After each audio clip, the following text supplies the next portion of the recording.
bakajya bavuga ngo tugiye gusenga, nkurikije aho nakuriye nkibaza impamvu bari guhama babisubiramo. gusenga si uguhaguruka umuntu agasenga akicara. Noneho bavuga ngo bagiye gusenga, ngiye kubona bamwe batangiye gukomeza imyenda no kuzirika mu rusengero. Okay. Abantu barafunga ibikwembe neza ngo babikomeze, baracometse bagiye gusenga. Najyanye n'abahungu 4 ubu barabyigutse bo basengeye. Urumva nkanjye wari ukuriye urubyiruko nkisanga aho hantu icyo gihe. Nuko abana b'urubyiruko bacometse bagiye gusenga iminota 1, 2, 10, 15 isaha. Abo twajyanye nta wujuje iminota 10 asenga. Ngiye nk'umuntu wari ukuriye urubyiruko narasenze nanjye nkajya ngeraho bigeze nko mu minota nka za 30 ntangira kuverifya, kuko nari mfite ibintu by'ibyanditswe byinshi bikennye mw'imbaraga. Hari ikintu bita kugira ibyanditswe bibura mw'imbaraga, icyo bita imbaraga. Iyo tuvuga gusenga, uburyo bibyara imbaraga, gusenga birekura ikintu cyitwa imbaraga. No, barasenga, twe turi bandi baraverifya, nsigara nsubiramo ijambo rimwe mverifya ko nabona barangije.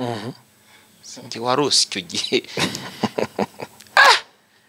Ndavuga ngo ko hari ahantu ntazapfa kuhasubira ndi zeru.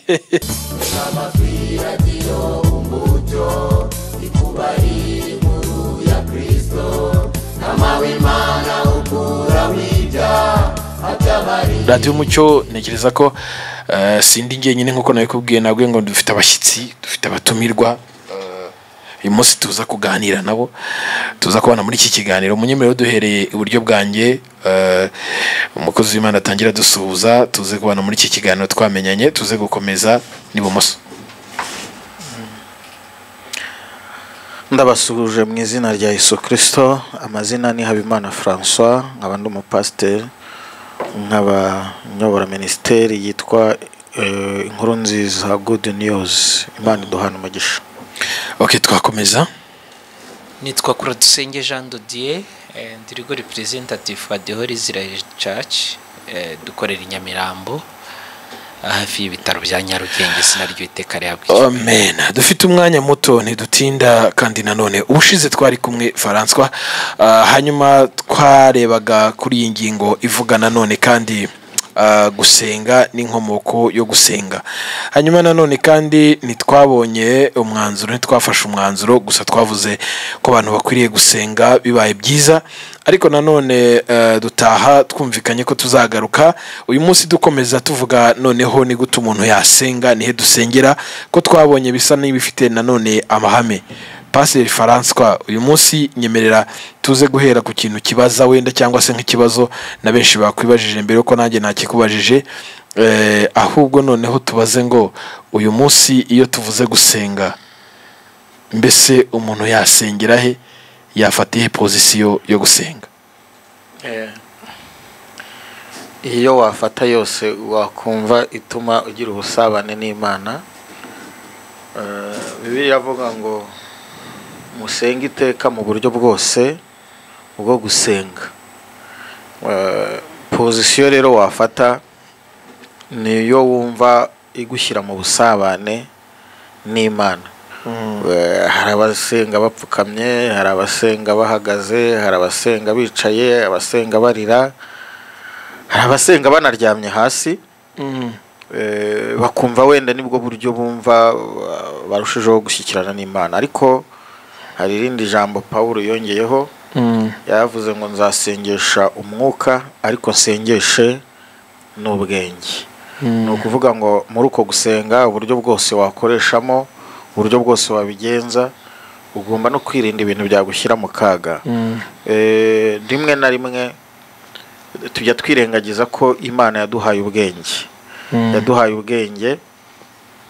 Njya nkunda kubivuga ngo igihe cyose Imana itanga matière première, niwe utanga produit fini. iguha ibintu bitewe n'ubwenge yaguhaye ukabibyazamo ikindi. Imana ishobora kukubwira imodoka ikaguha amafaranga, ariko niho uzajya kugura iki iyo modoka. Biratangaje ko rimwe umuntu yegeze kuza gusenga arambwira ati ngewe Imana yambwiye imodoka, ati nitegereje imyaka myinshi narayibuze. Nanjye ndamubaza se kuri konte ufiteho amafaranga angahe? Arambwira ati mfiteho miliyoni 12. Ndamubwira ntisubwe ikigoye ni ikihe gufatamo miliyoni 5 cyangwa 4 ukajya ku isoko cyangwa wayobewe ku isoko ry'imodoka. Rero ntago hari ibyo Imana idukorera twebwe tudashoboye, ariko ntitwibagirwe ko yaduhaye n'ubwenge. Niho Paulo rero yavuze, ariko ubwenge hano buvugwa si ubucakura, abantu babyumve neza. Hari terime zaje muri iki gihe ngo mujye mubura kugira ubwenge, ugasanga ubwo bwenge bari kuvuga ni ubucakura. Ariko Bibiliya ivuga ubwenge ubwo ari bwo ubwenge bw'Imana buraboneye, ngo kandi ntabwo bwifuza ikibi ku bandi, ntabwo ukiranirwa kugeze gute kurimo. Ubwo nibwo bwenge bw'iki bw'Imana. Rero ni uburyo bwose bwo gusenga, ariko cyangwa se pozisiyo izo arizo zose, ariko ugashyiramo n'iki n'ubwenge. Twageze kuba, reka mbahe urugero rumwe. Turi ahantu twari turi gusenga, turi kwirukana abadayimoni, twari turi gusengera umuntu wari warwaye abadayimoni. Noneho turasenga, twari abakozi b'Imana batandukanye, twari ahantu mu ntara, reka mpareke kuhavuga batiyumva, ariko mvuze gutya barabyumva ibyabaye. Twarasenze, umwe mu bakobwa kandi yari umunyamwuka cyane rwose, ari mu mwuka w'Imana. Ariko kubera ko ubukana abadayimoni bari bafite, byadusabaga gukoresha imbaraga z'umwuka n'iz'umubiri kugira ngo bamwe babashe no kumufata. Yararwanaga, yarirukankaga, ibintu nk'ibyo. Umukobwa rero aza gusimbuka, ariko asimbuka atarebeye aho asimbutse, naho kumbi asimbutse ahantu akubita ukuguru ku ntebe, ukuguru gucika igisebe, aravunagurika. Bisaba ko tumujyana hehe? Kwa muganga. Mu bintu byose rero, nubwo twaba dusengesha umwuka, ariko Paulo yongeyeho iryo jambo rivuga ngo dusengeshe n'iki n'ubwenge. Okay, Fara, ntekereza ko iyo muvuze ubwenge benshi nongeyeho, ariko butari ubucakura. Abantu batandukanye ubwenge bw'Imana n'ubucakura. Hari abantu bigize incakura, rimwe na rimwe ukabona ibintu umuntu avuga, ibintu akora, n'ubucakura atari ubwenge. Kuko hari n'ubwenge bubi buturuka kuri Satani. Ariko Paulo we nyine naradefinisa, si Paulo wabivuze, ubwenge bw'Imana icyo ari cyo. Ndumva wenda turi buze no kuhasoma. Buraboneye, ntiburimo gukiranirwa, ntiburimo inzangano, ntibimo kuriganya iby'abandi. Kuko hari igihe umuntu ariganya iby'abandi akibwira ko ari ubwenge. Ubwo ni ubucakura, ubwo ni ubujura. Hanyuma se ukoresha impano ye ikamutunga n'abana be kubera ko ari ubwenge Imana yamuhaye. Impano yihe nk'urugero? Ni urugero kuba yaba ari profete cyangwa ari usengera abantu, akajya asengera abantu ariko bakamwishyura kubera ko afite impano yo gusengera abantu, nyine ikamutunga. Ubwo nabwo ni ubwenge. Ariko ukibagirwa icyo ijambo ry'Imana rivuga. Ubundi twe tubera Imana amaboko, nayo ikatubera amaboko. Yesu ubwo yaravuze ngo nshakira data icyubahiro, nawe akanshakira ikinkwiriye. Ntabwo ari wowe umukozi wese akwiriye igihembo, ariko nta mukozi wihemba.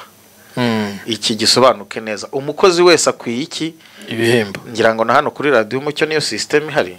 Umukozi wese akwiriye ibihembo, ariko ntabwo umukozi yihemba.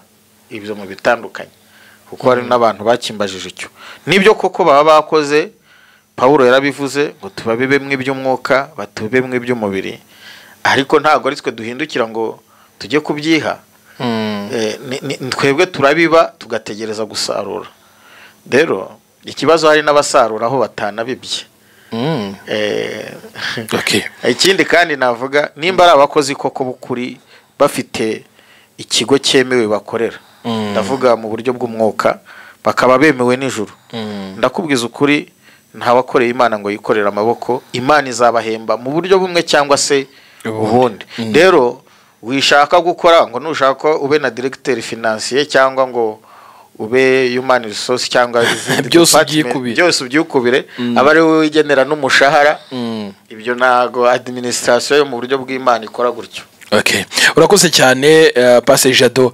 Ubushize ndibuka ko ari wowe wazamuye ikintu kivuga ngo ariko nanone bamenye ko hari uburyo bwo gusenga.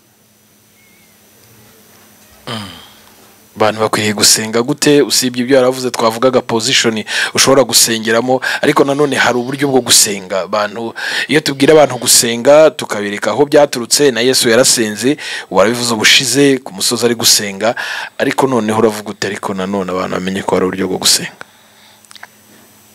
hari amagambo yavuze, reka tuyasome.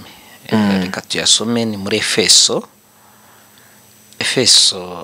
igice cya 6 umurongo wa 18. Haranditse ngo musengeshe umwuka iteka mu buryo bwose bwo gusenga no kwinginga, bwo gusenga no kwinginga, kandi kubw'ibyo mugumye rwose kuba maso, musabera bose. Munsi yakomeza avuga ngo kandi nanjye munsabire ntabwe kuvuga nshize amanga uko mbumbuye akanwa, kugira ngo menyeshe abantu ubwiru bw'ubutumwa bwiza. Yes. Mu bice byinshi bitandukanye, kirika n'ingaruka ku byo dusomye hano none aha byonyine nabyo si biki. Hari icyo bita gusengesha umwuka. Gusa kukivuga ubu none aha ingingo bita gusengesha umwuka bishobora guteza intambara nkabura umwanya wo kuzikiza. Ariko ngira ngo wanyura mu gucama cyo gusengesha umwuka muri rusange ni igihe controle yawe yarangiye, uri gukontororwa n'umwuka nyine nijoro. Ni igihe wibagiwe ko amasaha yashize, ni igihe uri mu mwuka wo gusenga, ni igihe ushobora kuba uri kuvuga mu rurimi, uri gusengesha umwuka. Kubavuze mu ndimi ziba mu bice bitandukanye. Hari igihe uba uri gusenga ukumva haje indimi zimeze nk'intambara. Ndi kuvuga ariko kubavuze mu rurimi, kuko atari urwa rundi rw'urwigano, kuko kuri uyu munsi abantu baranarwigana bakabajyana mu ishuri. Ndavuga kubuzuye umwuka wera, gusenga mu rurimi bazi ko bibaho. Ushobora gusenga mu rurimi kandi waba uri gusenga mu rurimi rw'ijuru ukumva indimi zawe zimeze nkaho zijemo kumba intambara mu buryo bwose, ukabyumva yuko hari ikintu runaka umeze nk'ukubita nk'usenya. Igihe cyose uzabona uri gushyira ibintu byawe ku murongo, mvuye kuri iki nkurikijeho iki, uri gusenga mu bwenge, ntago umwuka ari uri kukugenga. Ariko si bibi, niyo mpamvu wagiye wumva batandukanye. Kubanza kimwe ukakivaho ugafata ikindi, ukakivaho ugafata ikindi, ntago ari bibi. Gusa bimara iminota mike. Abadukurikiye babyumve, umuntu uri gusengesha ubwenge amenye ko bimara iminota mike. Ibyo bita gutindana n'Imana uri gukoresha umutwe, ntago bipfa koroha. Kugira ngo ubashe gutindana nayo, bimwe bibiri kubwira ngo Zekari ngo Zakari atindana nayo, ugira ngo biroroha gusenga. Kera nigeze nsengana n'abantu nkuriye urubyiruko mu rwego rwa region, ntumirwa muri paruwasi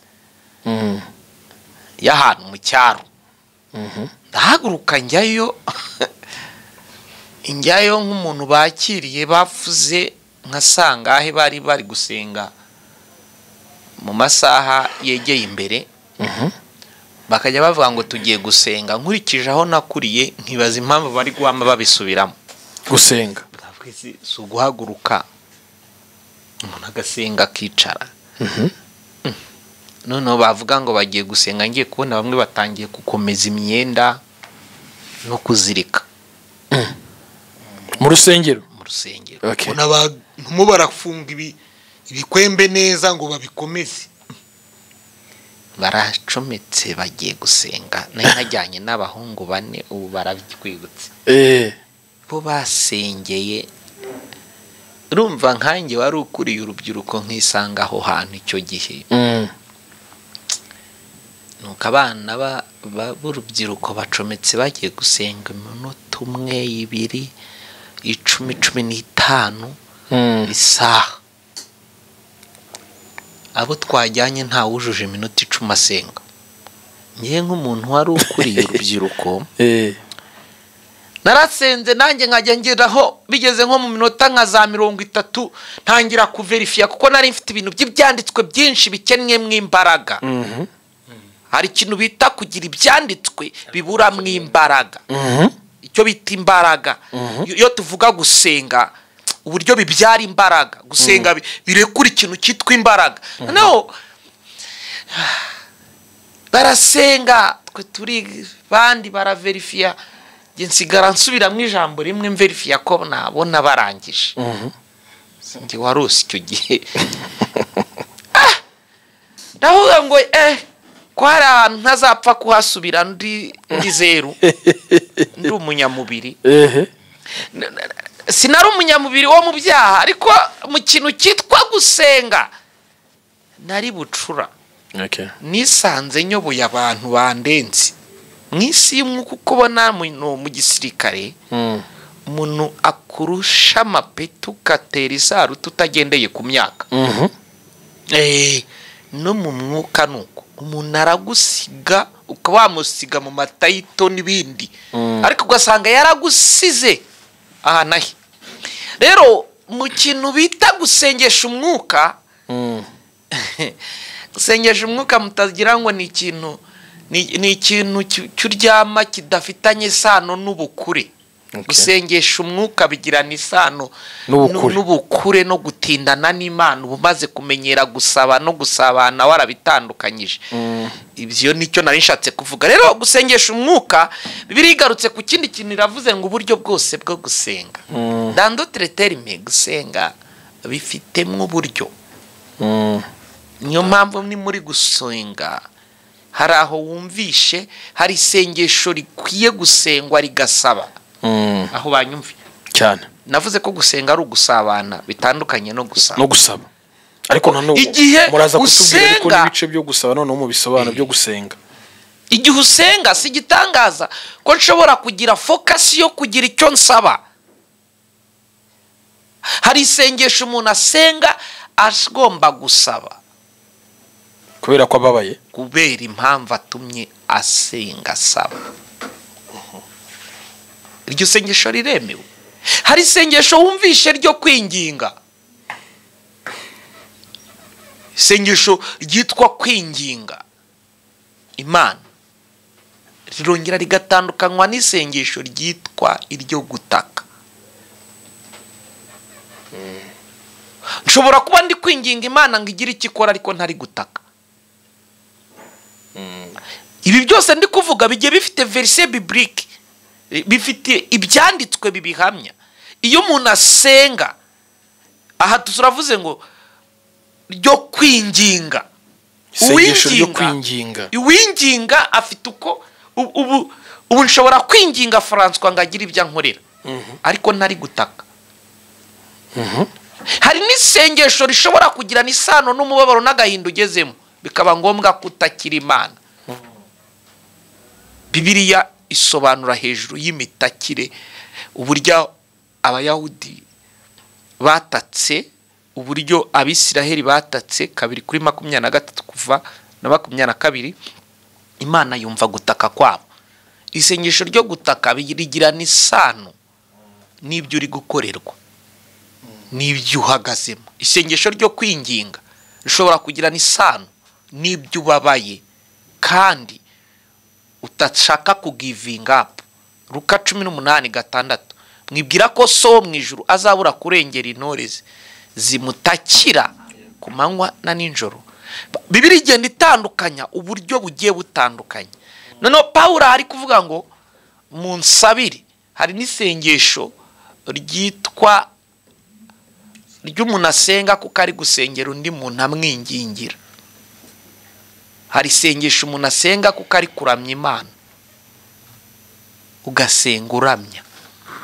hari isengesho umuntu asenga bigiye ngira ngo uko nagiye mbivuga, muri abantu bari kumva yuko bigiye bitandukanye.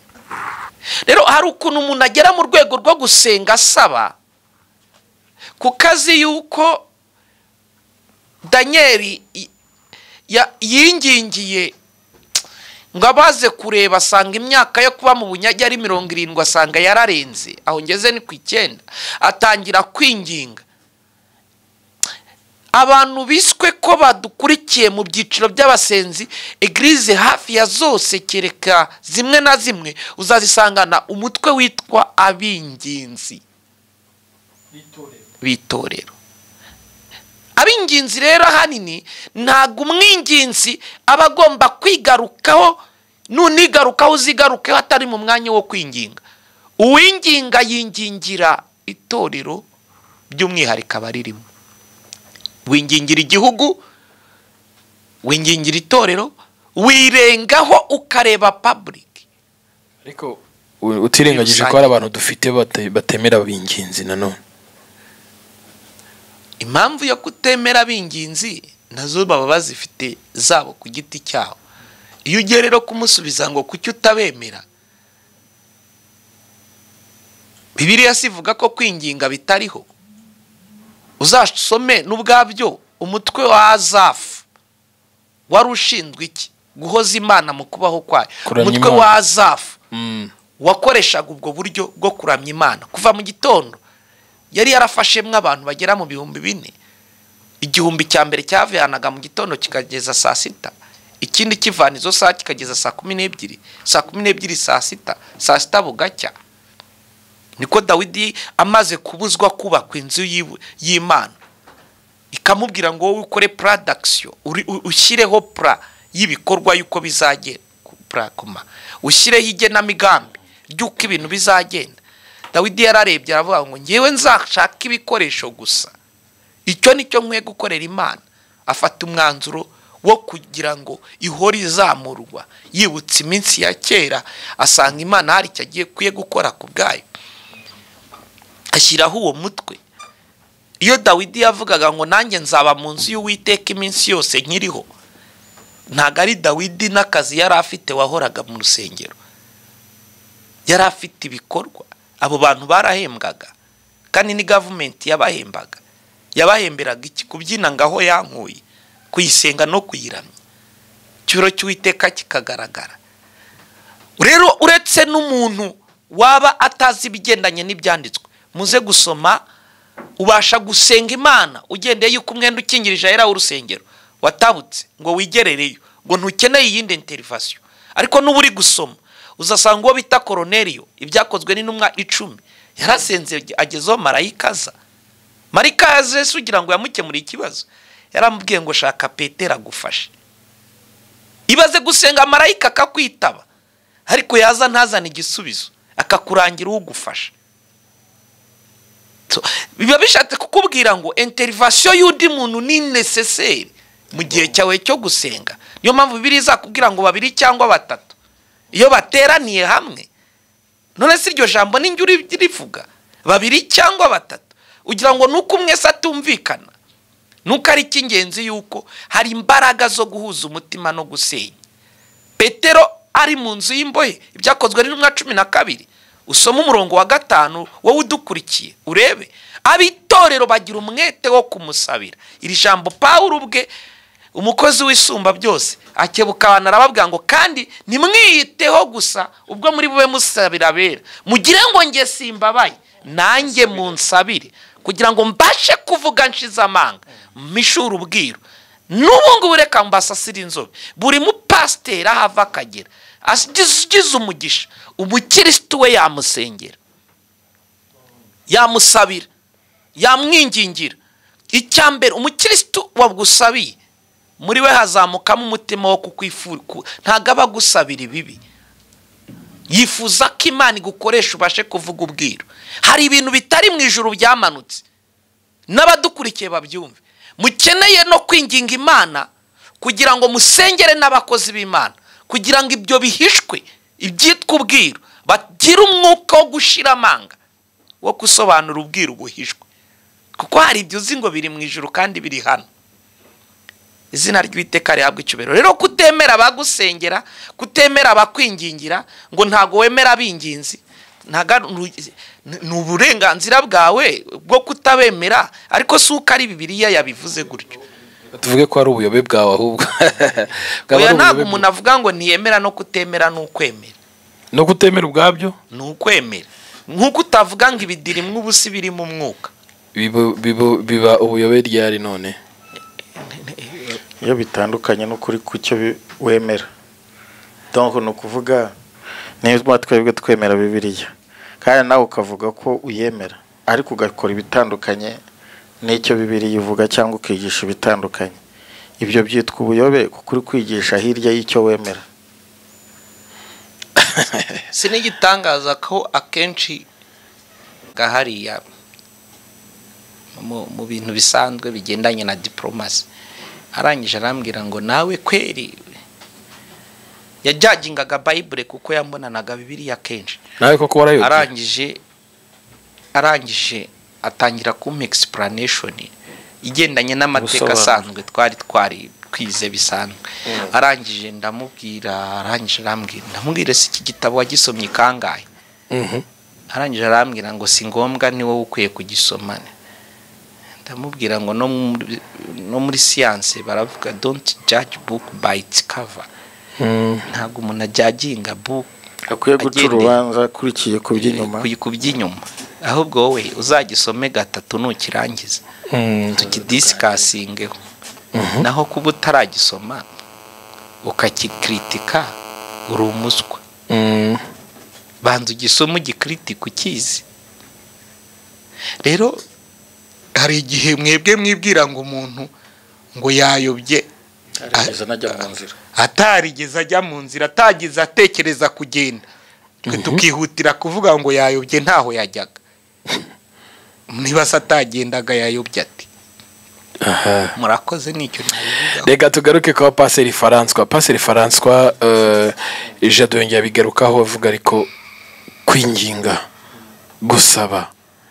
Ariko ushize twatubwiye ko hari ugusenga wihana, hari ugusenga usaba, hari ugusenga ushima, kugira ngo abantu ntibafashe neza ibyo bice. Nibwo wari ugiye kubisobanura. ngira ngo niba ari type zo gusenga cyangwa uburyo umuntu yasengamo ibice biri mu gusenga. ibice biri mu gusenga. Twabihereye ku isengesho Yesu yigishije abigishwa be ya Dawe uri mu ijuru, cyangwa Data wa twese uri mu ijuru. Ubwo yababwiraga ngo izina ryawe ryubahwe, ubwami bwawe buze, icyo ushaka kibe mu isi nk'uko kiba mu ijuru. Icyo ni igice cya mbere, kirimo ni nko kuramya, ni nko guhamagara ubwami, ni nko guhamagara kubaho kw'Imana ku buzima bwawe. Ubwami bwawe bugire bute buze. Ari akantu kare yavuze ko gusengesha umwuka. N'igihe usenga ariko ahantu uri gusenga ubwami bw'Imana budahari. Niyo mpamvu rero abigisha babwira ngo izina rya mubanze mwubaha iryo zina, muriha agaciro, kuko hari abantu basenga ariko ukabona babigize imikino. Ariko n'ababigira intambara. Burya nayo baba yabaye imikino y'intambara. No kuko ugasanga ari kwivugisha amagambo wumva rimwe na rimwe atari ikinyabupfura. Izina rya Yesu akarivuga nkaho ngo ariko reka ne guca imanza, ariko rimwe na rimwe wareba ugasanga nta cyubahiro cy'Imana kirimo. Reka mbivuge gutyo. Mu by'ukuri nujya gusenga, ari ijambo umubwiriza yavuze ngo nugera imbere y'Imana jye wirinda kuvuga ibintu byinshi imbere ya marayika, hato utavaho wirimbuza. Yaravuze ibintu bikomeye. Bundi imbere y'Imana ushobora kuhakirira cyangwa se ukanahahurira n'ibindi bibazo bitewe n'uko witwaye. Mu yandi magambo hari ijambo nasomye ejo bundi rivuga ngo nicyo gituma umurimo w'ubutambyi abantu bawitondera kuko ari uzabakiza cyangwa ukabarimbura. Igihe cyose uri mu murimo, igihe cyose uri imbere y'Imana, uriya hari n'ukuntu ukwiye kugira ute kwitwara. Niyo mpamvu akenshi iyo abantu bagiye gusenga mujya mubyumva hari ababanza ijambo rivuga ngo twubahe Imana. Hari abantu bazi imbere y'Imana ntibanayubahe. Ibyo ndabikubwira cyane cyane munyihanganire mu madini y'inzaduka hari ibintu njya mbonamo bimwe na bimwe. Iyo uvuze amadini y'inzaduka nabyo hari igihe abantu bataduka bivuga ikintu kije vuba. Ntabwo ari ikibazo ro kubara ntabwo ari bibi. Okay. None se ubu ntiyadutse modeli z'imyenda. Neze tuvuge ko iyo myenda ari mibi. Okay. Nuko ahubwo iyo tuvuze amadini y'inzaduka abantu bahita bagira ngo ni amadini atemewe cyangwa se adasenga. Ni nacyo ahubwo ugize neza kugakomozaho. Icyo nendaga kuvuga rero inkonyoze se mu ijambo idini ritadutse nk'idini mwampa urugero ritadutse ni nk'irihe? Twe ntago dutinda ku madini yadutse n'atadutse kuko yaduka kubera igihe agezemo birumvikana. Ahubwo icyo mvuga aha ngaha ni ukwibaza ngo benshi kukibumva ko idini ryadutse ari rije ritari mu murongo. None ukibaza ngo umurongo n'uwuhe wowe ushaka kuduhiriraho? Subona iyi radio Umuco mbere ya genocide ntago twari tuyifite. Tumaze imyaka 18 turahanga. Ariko muri nzaduka pare raporo y'izindi radio zimwe. Noneho rero iyo umuntu akoresheje imvugo ni kwaduka, hari meaning y'umuntu abashatse kuvuga mu magambo make y'umuntu avuze ngo amadini y'inzaduka. Iki ntarumva bavuga ngo radio z'inzaduka cyangwa style y'inzaduka. So hari igihe umuntu avuga ikintu wafite meaning yashatse gusobanura itandukanye n'ikiriho. Ariko idini ryose ridasenga ryangombe riradutse ntago ari iryacu. Nicyo nakongeraho. Okay. Ni rya vuba muri make. Ryaradutse. Sinzi icyo nshatse kugira ngo abantu babanze babyumve icyo ngicyo. Kuko ryari rimenyerewe ni gakondo. Umuntu wese udasengera muri gakondo amenye ko irya sengera mu ryadutse. Idini ritari iryaduka ni idini ry'umuntu usengera muri gakondo. Gakondo ni zimwe z'imandwa zo hirya. None ibindi byose nuzajya utera urugiye kuvuga abandi kari inzaduka uzajya ubanza d'abord ubanza umenye ngo ngiye byo nsengeramo nanjye byaradutse nagari byo byahozeho bitewe n'igihe bisangiye. Okay. None sheke ikomeye ni uburyo nkanjye nshobora kuba ndi mwitorero example runaka risa nkaho ngo kuko nzi ko rikomeye nkabihuza gukomera mpita mbihuza no kwaduka. Ushingiye ku kintu runaka twe tutazi. Rero umuntu wese uduzika adasengera umuntu wese usenga mu buryo bwa uvuga yuko ari umukristo amenye yuko na Paulo ahingutse itenaye yarahaduka. Umuntu rero usengera mu bya Kristo. Christianism yageze mu nshatse kugira ngo abantu babyumve. Christianism yageze mu Rwanda mu kinyejana cya 16 u Rwanda, Burundi, iyi Kongo ni mu kinyejana cya 16. Umuntu wese rero usenga abe Islam baze kudukurikira ni mu nzaduka nabo baradutse. Christianism igera mu Rwanda ubwo reka raho mpera mu kinyejana cya 16. Ikindi cyongeraho wenda bakoreshe ijambo idini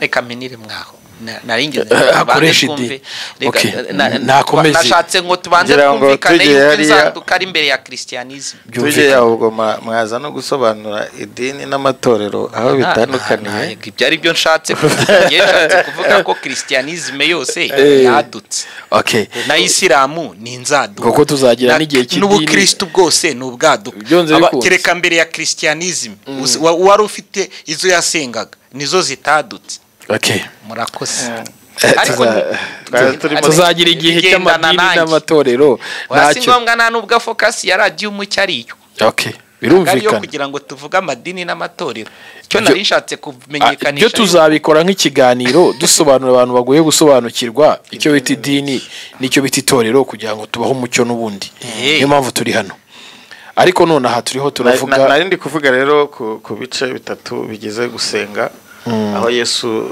nifashishije isengesho Yesu yigishije abigishwa be aho yatangiye igice cya mbere kigizwe no kuramya Imana hano tuvuga kuntu izina ryawe ryubahwe kubaha izina ry'Imana mu gihe cyo gusenga ntago mbitindaho cyane ariko mu gihe ugiye gusenga ukwiye kumenya ko ukwiye kubaha izina ry'Imana ugiye kuvuga ukariha agaciro kumva ko rifite imbaraga izina ryawe ryubahwe bibiliya ari naho ivuga ngo muzirukabana n'abadayimoni mu izina rya Yesu ni mw'iryo zina rero bibiliya iravuga ngo muri iryo zina niho twese dukirira muri iryo zina rya Yesu wenda nabyo ni ibindi tuvuze ku izina imbaraga z'izina ariko izina rya Yesu rifite imbaraga izina ryose riraharanirwa n'iryo rya Yesu yararipfiriye abantu bakwiye kubimenya ko nta zina ripfa kubaho umuntu atari rwaniye tari haleluya Imana ishimwe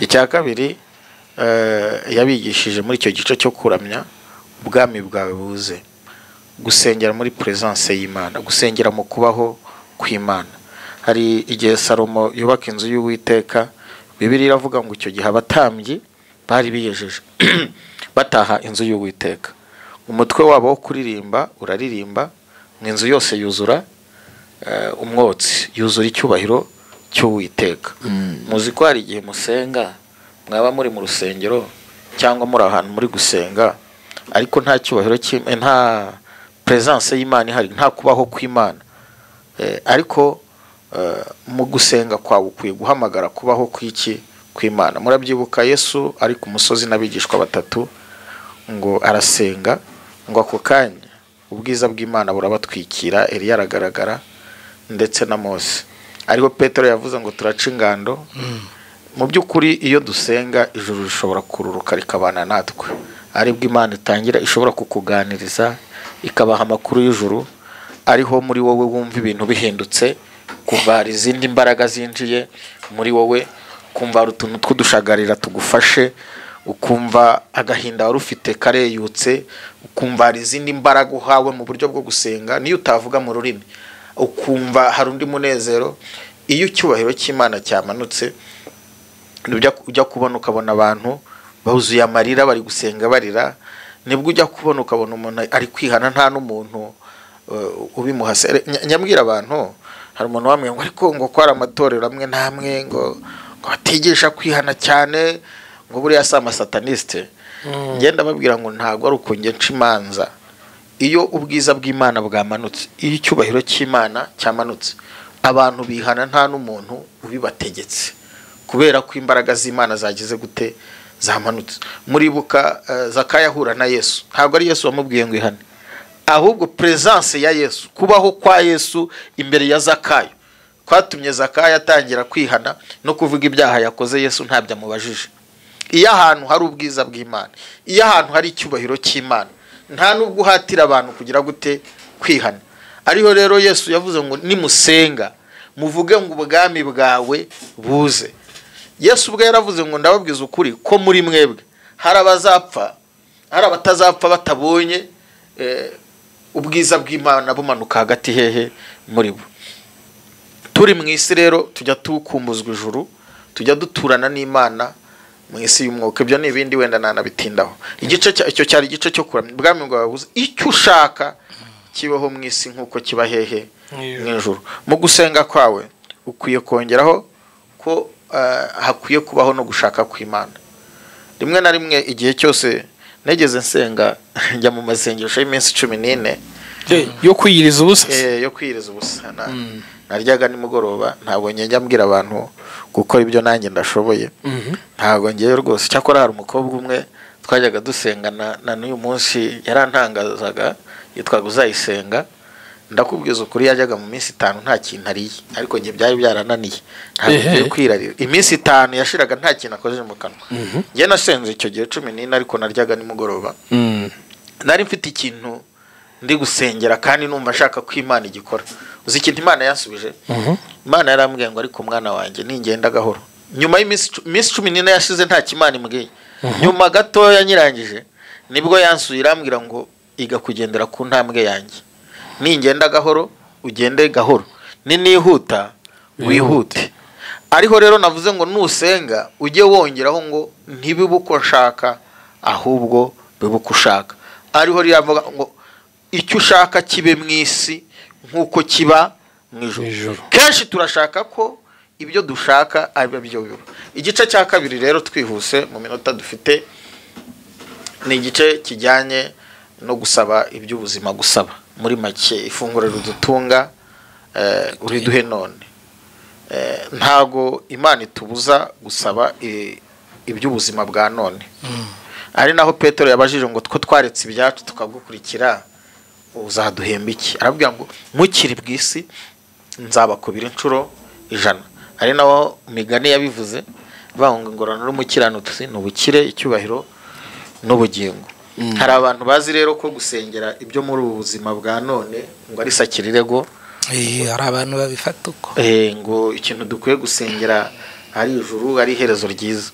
Ariko muri icyo gice cya kabiri cyo gusenga twemerewe, cyo kijyanye no gusaba, twemerewe no kugira gute, twemerewe no gusaba ibyo mu buzima bwa none. Ifunguro ridutunga riduhe none. Kuki yavuze ngo ifunguro ridutunga uriduhe none, ntavuge ngo amafunguro azadutunga udukorere stock? Nicyo cyatumye umuririmbyi yuzuye umwuka aririmba aravuga ngo amba hafi ndetse buri munsi angenera ubuntu bunkwiriye. Kubaho wumva ko iyagutunze none ejo itazagutunga nuko ubutayifitiye icyizere. Sinzi icyo mvuze nimba cyumvikana. Ukwiye kumva ko yaguhaye ifunguro no munsi neje izagira gute izarigwa. Ntago ari umuntu, si umuhemu, ntago iharara ngo ihararukwe. Nimba rero ikuzo Imana yakugaburiye none, nejo izakugaburira. Nurisa ifunguro nabwo ejo uzongera igira gute iriguhe. Kandi bibiliya avuga ngo ntizemera ko umukiranutsi wayo yicwa n'inzara. Izakurya ariko ushobora kukurya byo, ariko ntizakwica. Ikushobora kukurya ari ishuri ry'igihe gitoya iri kukwigisha, ifite ibyo iri kukwigisha. Bibiliya avuga na Yesu ubwo yaragezeho arasonza, ariko ngo Imana yohereza marayika aramukorera amuha ibyo kurya. Murabyibuka muri Matayo 4. Icyo rero ni igice cyo gusaba ifunguro dutunga uduhe none. Igice kindi mu gusaba ntudutererane mu bitwoshya. Urumva? Ntudutererane mu bitwoshya. Imana ukwiye no kusenga uyibwira ngo ntigutererane mu bintu byakoshya, ahubwo dukiza umubi. Imana igukiza umubi, Imana igukiza abazima babi. Icyo ni biri mu bice byo gusaba. Udukiza umubi. Mu gusaba rero usaba ibintu bigera muri 3 iby'ubuzima bwawe bijyanye n'umubiri, kurya, kwambara n'iki byose. Icya kabiri harimo kurindwa uburinzi. Ntudutererane mu bitwoshya, ntuemere ko Satana tugaragaza agati, ntemere ko umwanzi avugiriza impundu kunesha. Ibyo byose ahubwo dukiza umubi. Ariko hari indi sengesho, igice cya 3 kijyanye no kwihana. Utubabarire ibyaha byacu nkuko natwe tubabarira abaducumiyeho. Reka hampatindeho gato mpafata amasegonda 30. Utubabarire ibyaha byacu nkuko natwe tubabarira ababitugiriye. Dufite abantu nimba twarize nabi cyangwa ari ikibazo cyuko twabyumvishe nabi, agira gutya agasiga gukubisa urushyi rwiza mu rugo, yagera mu cyumba kihana. Urumva? Ngo Imana imbabarire, ngo nkubise umugore, ngo nakubise umugore, ngo nkubise umugore. Mu by'ukuri kwihana kwiza nyako Yesu yaravuze ngo nujya mu rusengero ngo kwibuka ko ari umuntu mufitanye ikibazo, ubanze ugira gute wikiranure nawe. Kwihana kwa mbere kwiza ni ukubanza kwikiranura n'abantu mufitanye ibibazo. Icya kabiri, mbere y'uko watura usaba Imana imbabazi, nawe ukwiye kubabarira abakugiriye nabi, kuko Bibiliya iravuga ngo imbabazi ziruta ibitambo, urukundo rugatwikira ibyaha byinshi. Hari abantu rero tuzi imbere y'Imana ariko ugasanga mu mitima yacu twananiwe kubabarira. Mbere y'uko ujya gusaba Imana imbabazi, yisaba n'imbaraga zituma ubasha kugira gute kubabarira. Nibyo bice bitatu rero nkuko nababwiye. Igice cyo kuramya kirimo bya bindi byose nababwiye. Igice cyo gusaba kirimo gusaba iby'ubuzima bwa none no gusaba uburinzi. Hakaba n'igice cya gatatu kirimo kwihana, ariko uko kwihana kukaba kugendanye nuko usaba Imana imbabazi, ugasaba imbabazi mugenzi wawe wagiriye nabi, ariko ukanababarira n'abaguhemukiye. François, uhera ku kihe gice mbere yuko tujya kwa Jado abe yitegura ijambo rivuga ngo gusenga no kwiriza ubusa? Ikiza nuko mwuka afata isengesho ryacu, niko Paulo yavuze ngo kuko tutazi gusenga uburyo bukwiye, ngo uko niko n'umwuka ngo atunihira iminiho itavugwa imbere y'Imana, ngo kuko tutazi gusenga uburyo bugezeho bute bukwiye. Uburyo bwose wabuforumira mwukaraza mwuka wera. Reka munyihanganire simvuze ko ari secrétaire, ni nkuko afata secrétaire impapuro akajya zipanga ku murongo, akamenya ibitangira, ibikurikira n'ibizagira gute, n'ibigomba gukurikiraho. Ariko ngiye yo nsenga mbere na mbere mbanza kwiyuzuza n'Imana. Burya nimba ushaka ko muganira n'umuntu neza, ubanza ko muganira ibyabatandukanyaga, hagakurikiraho igice cyo kumuramya. Nyuma yo kuramya Imana ngewe ngakurikizaho icyo gusaba, nuko mbikora. Imana iduhana umugisha. Okay, tugana ku musozo, ko tuhita dusoza. François turamugarukaho n'ubundi tugana ku musozo. Pastor Jado, ijambo riravuga ngo gusenga no kwiriza ubusa, ariko benshi hari ubwo usanga barwana no kwiriza ubusa. Iminsi 21 turi imbere y'Imana, iminsi 40 turi imbere y'Imana, byaba na ngombwa tukayafisha tukayimanika. Abandi ugasanga baravuga bati nusenga ufata ibyo wari kurya ubihe abakene. Ikindi ntihazagira umuntu umenya ko uyirije ubusa. Ariko noneho kuri ubu benshi bikaba bisa naho biba confusing. Bamwe bakavuga bati nibyo tugomba kubitangaza ko tuzasenga iminsi 21 kugira ngo n'abandi baze gusengana natwe. Iyi minsi muyigena nk'abashumba mugendeye kuki, ariko turi buze guhera hamwe ngo gusenga no kwiriza ubusa. Bivuze ngo nshatse nasenga siniyiriza ubusa, bivuze bishatse nakwiriza ubusa sinsenge, kubera ko ni ibintu bibiri. Kwiriza ubusa ntusenge byo byitwa kubura ibiryo. Kwiriza ubusa byo ntusenge. Wasenga ntiwiyiriza ubusa, ariko kwiriza ubusa ntusenge byitwa kubura ibiryo. Byitwa waba wiyirije ubishaka kubera ko nta biryo ufite. Nyine byitswe gusenga no kwiyiriza ubusa. Wasenga ntiwiyiriza ubusa, birashoboka. Ako mwisi y'umwuka bikanakora se. Gusenga utiyirije se ntibikora. Kwiyiriza ubusa ni mu buryo bwose bwo gusenga. Hari ugusenga n'uburyo bwose bwo gusenga. Mu buryo bwose bwo gusenga hazamo kwiyiriza ubusa. Kwiyiriza ubusa bigirana isano n'Abaroma 12, mutanga imibiri yanyu ibitambo bizima byera bishimwa n'Imana, kube kwikorera kwanyu gukwiriye. Mu gutanga umubiri mu gushakisha Imana hari icyo bita ngiye kubivugaho ntateza tundi tuntu, ibigendanye n'ubugineso n'ibigendanye n'icyo, ibigendanye nuko igice kimwe cyemeraga n'ikindi uko cyemeraga. Reka byo mbyihorere, niba ngombwa tuzabivuga ndi butange explanation, ubusobanuro bwimbitse. Kwiyiriza ubusa rero ntusenga impamvu mbyita kubura ibiryo. Mu isi y'umwuka habamo igikorwa cyitwa kwiyiriza ubusa. Kwiyiriza ubusa si biri specifique, ntabwo biba specifique ku bakizwa gusa, n'abakozi ba Satani barigiriza no kugira na botapfi. Hari abasabwe kwiyiriza. Kwiyiriza ubusa ni igikorwa kiba gishinzwe gukuza umwuka ukuriho. Iyo ukujije umwuka ukuriho bigusaba kugira amagambo uvuga. Ayo magambo avugwa mu ikuza ry'umwuka yitwa gusenga. Gushyira ibiganza byawe mu kinyabubasha wemera. Ntago ari igikorwa gikorwa n'abemera Imana gusa. n'abakozi batari abakozi b'Imana icyo gikorwa babasha kukigira. Iyo sacrifice iyo wayitanze hari amagambo akenerwa kuvugirwa hejuru y'igitambo cyatambwe cyitwa gutamba ubabaja wa mubiri. Hari amagambo agombaga gukoresha. Rero kuko ushobora kuba wagize akazi kenshi ntujye kurya, ntago bivuga ngo Imana yabibonye niyirije. We wagize imirimo myinshi, rero nuramuka wiyirije ubusa ntusenge, bizitwa yuko ibiryo ari byo wabuze ukurya, wabuze umwanya, bizitwa kubura ibiryo. Kwiyiriza ubusa rero ntusenge byitwa kubura ibiryo. Cyo ni kimwe numva nsa nkaho navuga muri ubu buryo. Kabiri, hirya y'usenga ajye yibuka kasubijwe.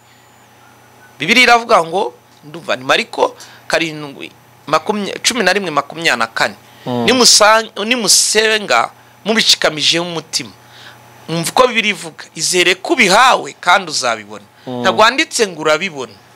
Kwizera ni nonaha ibyiringiro n'ejo. Wowe usenze ugasenga Imana, ibuka ko ifite amatwi, wizere kubihawe, ahubwo uhamyeho wizeye kandi uzabibona. Icyanyuma, hirya yo gusenga haguruka ujye gukora. Umaze gusenga, hirya yo gusenga ibyo usabwa gukora ubikore. Niba hari aho utinyuka ugende. Hari abantu benshi expectinga yuko umva ijambo bakunze gukoresha, birakubwira ngo uko Imana ngigaburira inyoni, nibyo ngikugaburira inyoni. Muzasome Bibiliya neza, ntago Bibiliya ikubwira ni inyoni yabirwaye, ntago Imana yishyira ibyo kurya mu cyari. Abantu banyumve neza, hirya yo gusenga ukizera Imana, menya ko Imana ari umuterankunga. Wayemvitaga mu byo ugiyemo, tuvuge ko abakiranutse bazagubwa neza, bazabeshwaho n'imirimo y'amaboko yabo. Ndetse mvuge gute, ndetse no mu gihe cya manu, ntago manu Imana, no mu gihe cya manu ntago manu Imana yibahaga iri produit fini. Bimwe yigeze avuga, ntago yayibaga yuzuye. No mu gihe cya manu, ari mu gihe cya manu cy'ubutayu, Imana yashakaga kugira ngo abantu bagire icyo bayikoraho. Manu ntago yari produit fini. Kera nkiri muto twigishwaga ko kari kameze nka keke. Wumvaga ko ari ibintu utega ikintu ugasohoka ukajya hanze ugatega keke ikagwamo. Ariko manu ntago ari uko yari forume. Manu warasekuraga. Manu yari utubuto. Manu warayitunganyaga. Kutayitunganya kwawe, umenye yuko utaryaga.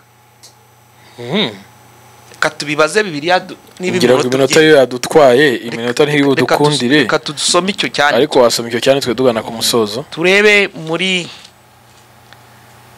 kubara 11. Reka dusome 7. 11:7. Yego, merci.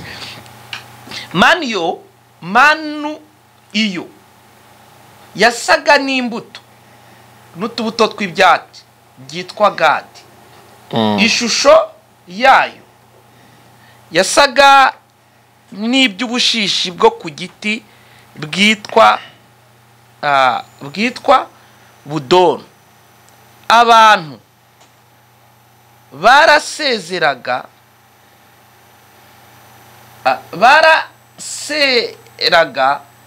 bakayiteranya bakayisya cyangwa bakayisekura, bakayiteka mu nkono, bakayihindura udutsima.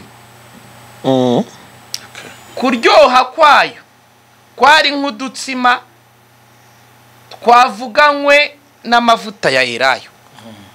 Umva uko manu yategurwaga.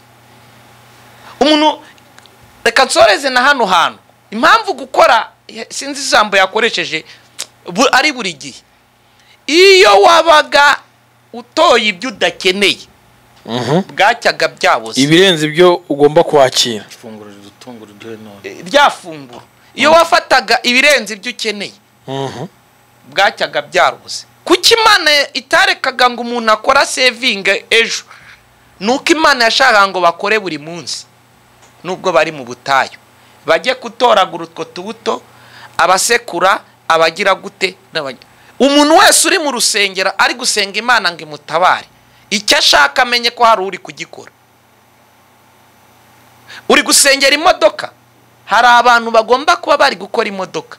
Imana ntiyayiguha nta watinyutse ngo ajye kuyiripara, ngo ajye kuyifabrika, ngo ajye kuyikora, kuyitunganya. Icyo kintu cy'abantu bacyumve. Hirya yo gusenga Imana, ujye wizera ugenda ugira icyo ukora. Okay. Murakoze murakajya. Imana ibaho umugisha, murakoze cyane. Reka tugane ku musozo, ariko abantu musenga mwumvisha uburyo mukwiye gusenga, hanyuma kandi nyuma yo gusenga mugende mukore.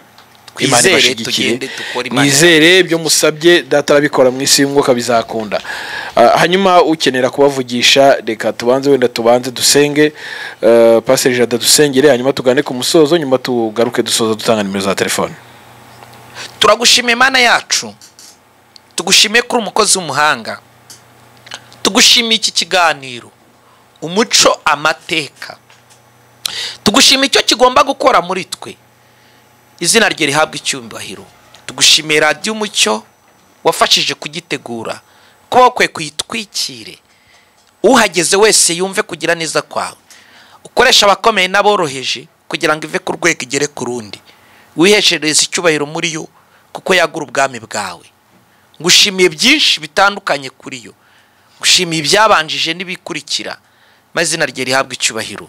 Ngushimiye uyu muntu wari uduteze amatwi, agura imitekerereze ye, wagure n'iyacu, kuko umwigisha n'umwigishwa bagabana. Twese aho tujya kugaragara ujye utwibutsa guhisha mu maso hacu, kibero kikugarukire. Uburyo bwose bwo gusenga udushoboze kubukoresha, kandi kuko Mwuka Wera adufasha kuniha iminiho. Ndakwinginze ngo nuwakibwira kari gusenga nabi, Mwuka Wera akora icyo agomba gukora, kuko wavuze ijambo rikomeye, kuramutse ukinze ijuru imvura ntigwe, abitiriwe izina ryawe gusa iyo bicishije bugufi bagasenga, urumva uri mu ijuru ugakiza igihugu. Shoboza uyu muntu duteze amatwi amenye umumaro wo gusenga n'icyo bibyara, areke kubyihunza, ahubwo bimutoze abibemo, mazina rye rihabwa icyubahiro. Niyo mpamvu benshi batuma ngo bafite amasengesho, kuko ahari ari amababa cyangwa esansi abasha gutuma ugira byinshi uhindura. Gusenga tubaru tuguhaye ikaze ngo uganze, natwe nka Radio Umucyo n'abandi bose, natwe bakozi bawe turaha, turakwinginze uganze, utegeke, uyobore. Tuguhaye ikaze n'akaribu ngo wari uyobora buri kimwe. Urwaye umukize, ubabaye umurengere, uwari uri kure yawe umushoboze kukwakira nk'umwami n'umucunguzi w'ubuzima bwe, ubavane hanze, mazina rye rihabwa icyubahiro none n'iteka ryose. Amen. Telefoni yanjye ni 0782 25 5874, 0782 255874. Hari ibindi tubirenzaho mwatubarizaho ngaho duhamagaye cyangwa ushobora kundeba kuri Facebook ku mazina ya Habimana François, cyangwa se ukanyandikira message kuri WhatsApp cyangwa message isanzwe, cyangwa ukaba wampamagara mfite akanya. Nimero ni 0788 35 38 35 0788 35 38 cyangwa ukadukurikira ku rubuga rwa YouTube rwa Radio Umucyo, aho ibiganiro bigenda bihaca. Yesu aduhana umugisha.